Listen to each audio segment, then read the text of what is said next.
আপনাদের নির্বাচনে আসন সমঝোতা হয়েছে বিভিন্ন দলের সঙ্গে, যারা দীর্ঘদিন আপনাদের সঙ্গে যুগপৎ আন্দোলনে ছিল।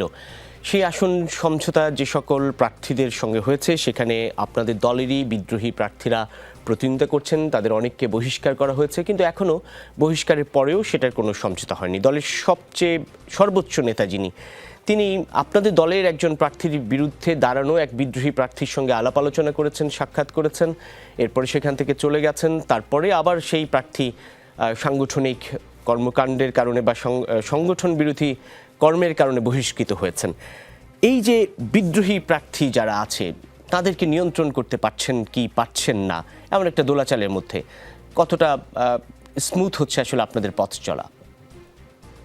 না, আপনি যে প্রসঙ্গটি তো বলেছেন, আপনি দেখেন যে কোনো দলের একটি গঠনতন্ত্র আছে, একটা শৃঙ্খলা আছে দলের মধ্যে। যদি কেউ দলের নিয়ম নীতি শৃঙ্খলার মধ্যে না থাকে, তাহলে শাস্তিমূলক ব্যবস্থা নেওয়ার বিধানই কিন্তু আমাদের গঠনতন্ত্রে আছে। সুতরাং আপনি লক্ষ্য করবেন যে বিএনপি যে জোটকে আসনগুলি ছেড়ে দিয়েছে, অর্থাৎ যাদেরকে আসন সমঝোতা করা হয়েছে, সেখানে বিএনপির কোন নেতা বা কোন প্রার্থী যদি প্রতিদ্বন্দ্বিতা করে থাকেন, সেখানে পার্টি কিন্তু তার বিরুদ্ধে ব্যবস্থা গ্রহণ করেছে, তাকে দল থেকে প্রাথমিক সদস্য পদ থেকে বহিষ্কার করেছে। সুতরাং আমরা মনে করি বিএনপি অত্যন্ত আন্তরিক শরিক দলগুলির প্রতি, এবং যাতে নির্বাচনে নেতা কর্মীরা তাদেরকে সহায়তা করে, এই জন্য আমাদের দল থেকে কিন্তু প্রতিনিয়ত আমরা চেষ্টা চালিয়ে দিচ্ছি। এখন একটা লোকের দল থেকে যখন অব্যাহতি দেওয়া হয় বা অথবা বহিষ্কার করা হয়, তার দায় দায়িত্ব তো নিশ্চয়ই ওই দলটি বহন করবে না, বরং বহিষ্কারের মাধ্যমে আমরা স্পষ্ট বার্তা দিয়েছি যে দলের সাথে ওই ব্যক্তির বা ওই প্রার্থীর কোনো সংযোগ নাই। এই ক্ষেত্রে নির্বাচনী মাঠে খুব সংকট হবে বলে আমাদের কাছে মনে হয় না, বরং আমরা মনে করি বিএনপি যেই নীতি আদর্শ নৈতিকতা এবং আগামী দিনে যে একটি সংস্কার অথবা নতুন বাংলাদেশ গড়ার যে একটা সংকল্প ব্যক্ত করেছে, সেই অগ্রযাত্রাটা ইনশাল্লাহ আমরা মনে করি যে এগিয়ে যাবে।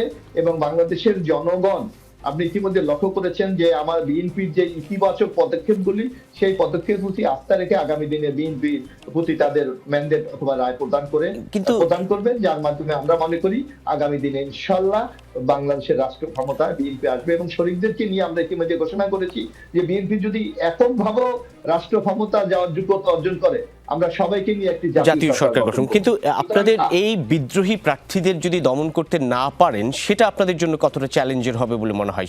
সেখানে কোনো চ্যালেঞ্জ ফিল করেন কিনা? আপনি আমাদের দলের মধ্যে যদি যে যারা মনে করেন বিএনপি, আপনি এখানে দুটা ভাগ আছে, আপনাকে একটা লক্ষ্য করতে হবে। একটা হলো যারা আমরা আমাদের শরিক দল, তাদের একটা ক্ষেত্র, আর আমাদের দলের ইন্টারনাল একটা ক্ষেত্র। সুতরাং আমরা যারা শরিক দলের বিরুদ্ধে ক্যান্ডিডেট হয়েছে, তাদেরকে কিন্তু ইতিমধ্যে দল বহিষ্কার করেছে, দল থেকে তাদেরকে চূড়ান্ত ভাবে বহিষ্কার করে তাদেরকে জানিয়ে দেওয়া হয়েছে তারা দলের কেউ না। কিন্তু ইন্টারনাল যেগুলি আছে, ইতিমধ্যে আপনি লক্ষ্য করবেন যে সারা বাংলাদেশে পর্যায়ক্রমে আমাদের বিদ্রোহী প্রার্থীরা তাদেরকে নিজেদেরকে প্রত্যাহার করে নিচ্ছে।